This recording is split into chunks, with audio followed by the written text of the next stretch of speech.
लासो लासो फपला तकिजले दर्शकजी मेरो भिडियो मेरो युट्युब च्यानल हेर्दै बस्नुभएका सम्पूर्ण देश विदेशमा बस्नुभएको लामा मेमेहरू लगायत अरू लामा मेमेदेखि लगायत अरू मेमे आखे दाजुभाइ दिदीबहिनीहरू बौद्ध धर्म सम्बन्धीको विषयमा हेरेर बस्नुभएको सम्पूर्ण नेपाली आदिवासी दाजुभाइ दिदीबहिनीहरू तपाईलाई मेरो युट्युब च्यानलमा सोनाम लामाको युट्युब च्यानलमा हार्दिक स्वागत गर्दै तपाईहरुमा नमस्कार गर्न चाहन्छु। मैले आज एउटा छोटो भिडियो लिएर तपाईहरुमाझ आइरहेको छु। एउटा छोटो भिडियो लिएर हजुरहरुमाझ आइरहेको छु र म के को भिडियो भन्नु पर्दाखेरिमा एउटा हाम्रो ज्योतिष विषयको सम्बन्धी ज्योतिषमा लामा सम्बन्धीको ज्योतिष विषयमा एउटा ज्योतिष विद्या भनेको चाहिँ नि हेरखोर सम्बन्धी भनेको यो कहाँबाट सुरुवात भयो केबाट सुरुवात भयो भन्ने कुराहरू चाहिँ यहाँ हजुरहरुमा तपाईहरुमा मैले एउटा भिडियो लिएर आइरहेको छु। अनि तपाईहरुलाई भन्न चाहन्छु कि सम्पूर्ण कुराहरू चाहिँ यो कहाँबाट सुरुवात भयो, ज्योतिष कहाँबाट सुरुवात भयो, कसले सुरुवात गर्यो भन्ने विषयमा तपाईहरुलाई म छोटो जानकारी दिन चाहन्छु। ल यो उहिले 2500 वर्ष अगाडि भगवान बुद्धको पालामा अथवा भगवान बुद्धको पालाभन्दा थोरै अगाडि यता आएर भने तिब्बतबाट भगवान मञ्जुश्री चाहिने नेपालमा आउनु भएर भगवान मञ्जुश्रीले चाहिने संसारको प्राणी कल्याणको निम्ति प्राणीको हितको लागि मानव हितको लागि उहाँले धेरै दुःख गर्नुभएको थियो। अनि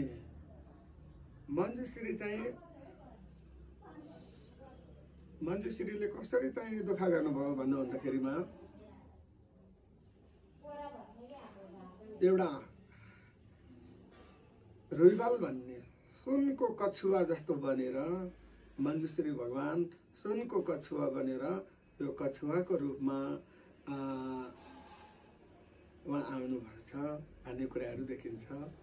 अनि कछुवाको रूपमा उहाँ आउनु भइसकेपछि उहाँले चाहिँ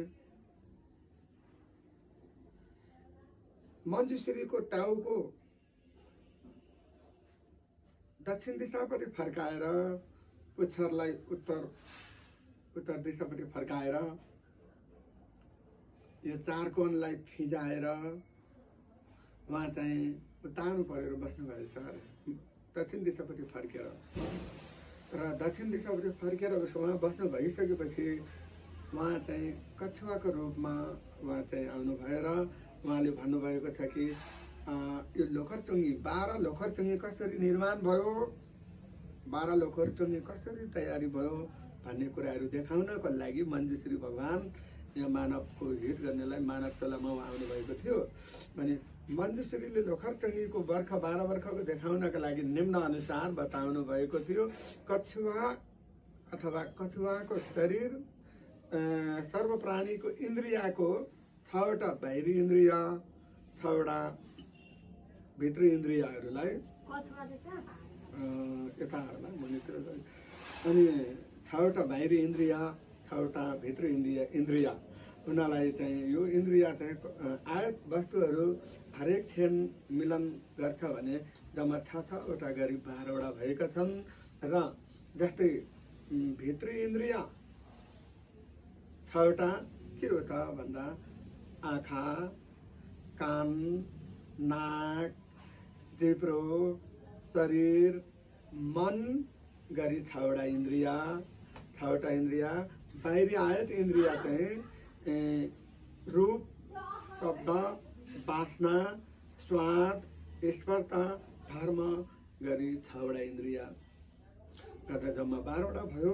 12वटा भइसकेपछि यो दुवैलाई जोड्नाले 12वटा पुग्दछ र लगायत यसरी नै लोखरचुङ्गीको निर्माण भयो र सिर्जना भयो र मञ्जुश्रीले यहाँ आफू कछुवाको मञ्जुश्री भगवानले आफू कछुवाको रूप गरेर कछुवाको होइन कछुवाको 8वटा विज्ञान चित्त 8वटा पार्खाहरू भित्री तत्त्वहरू रूपमा बुझ्ने गरेर बुझ्नुपर्ने बताउनु भएको थियो र अब यसै गरेर ल हेर्नुहोस् यहाँ लगायत मेरो हातमा आज मैले एउटा कछुवा लिएर आएको छु।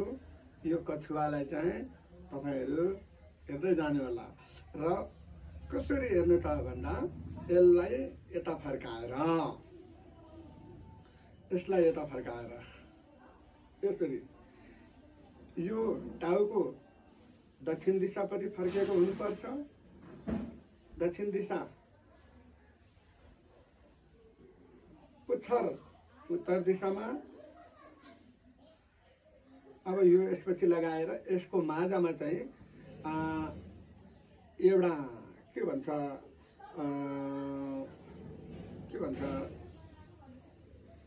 भगवान मञ्जुश्रीले चाहिँ नि के भन्नु भने एउटा चन्दनको हतियार बेड भएको होइन चन्दनको बेड भएको हतियार लिएर आफ्नो कोखामा आफै हानेर अनि चन्दनको बेड भएको हतियारले फलाम चाहिँ पश्चिम दिशामा, चन्दनको बेड चाहिँ पूर्व दिशामा, टाउको दक्षिण दिशामा, पुच्छर उत्तर दिशामा र दक्षिण दिशा टाउको दक्षिण दिशा भएको भएर रातो रङ, उत्तरमा पानी भएको भएर कछुवाको रगत पेशाब उत्तर दिशापट्टि चुहिएको भएर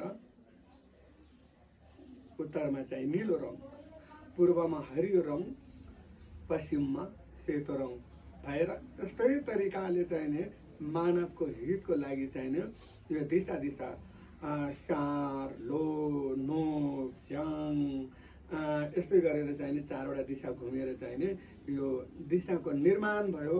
दिशाको निर्माण भइसकेपछि कुनै पनि अब कसरी भने अब चक्षु विज्ञान देख्ने चित्त, चक्षु विज्ञान भनेको देख्ने चित्त, कर्ण विज्ञान भन्ने एउटा कानले सुन्ने चित्त र घ्राण विज्ञान भनेको अब सुँघ्ने चित्त, जस्तै स्वाद थाहा पाउने, स्पष्ट थाहा पाउने, अनुभूति थाहा पाउने अनि क्लेशहरू थाहा पाउने, मुख्य जीवित रहने कि नरहने भन्ने कुराहरू चाहिँ यसबाट थाहा पाउन सकिन्छ र यसै गरी यी 8 चित्तहरू हरेक प्राणीमा हुन्छ।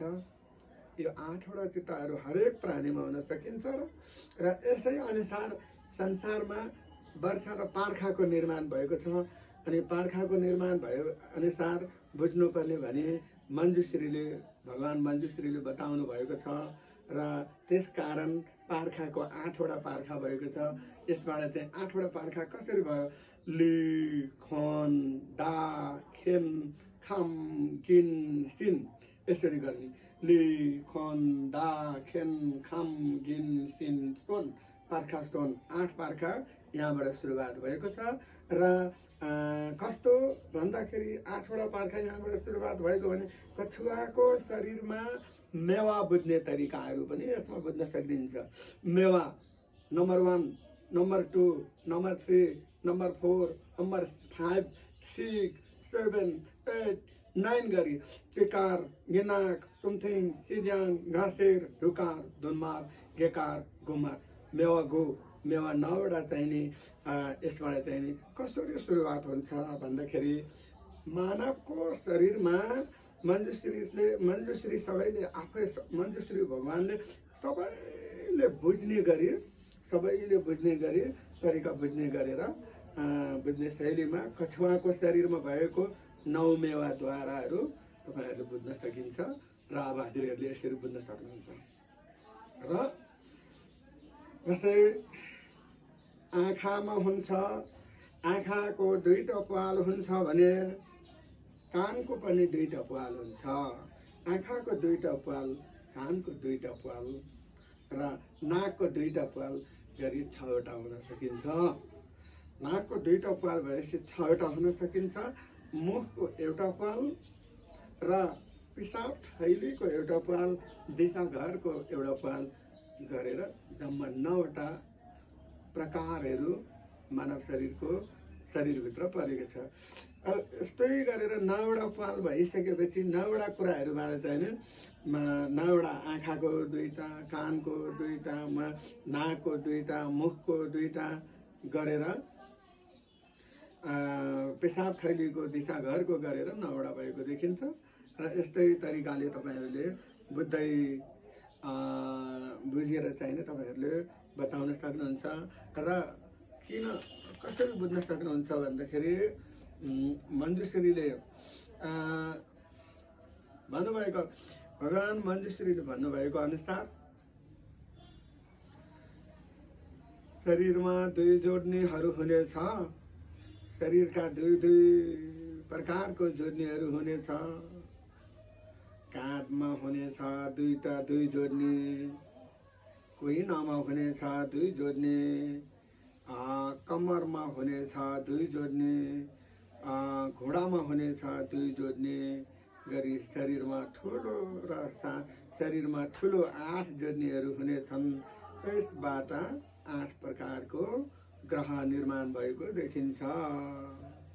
यसबाट 8 प्रकारको ग्रह निर्माण भएको देखिन्छ। तपाईको 1 सूर्य, 2 चन्द्रमा, 3 मङ्गल, 4 बुध, 5 बृहस्पति गरी शुक्र, शनि, राहु, केतु गरेर चाहिँ यो 8 प्रकारको ग्रहहरू निर्माण भएको देखिन्छ। र राहु केतुलाई छाया ग्रह मानिन्छ भने प्राय यी दुवैको एकै गुण हुन सकिन्छ। राहु र केतुको दुवैको गरेर एउटै गुण हुन सकिन्छ।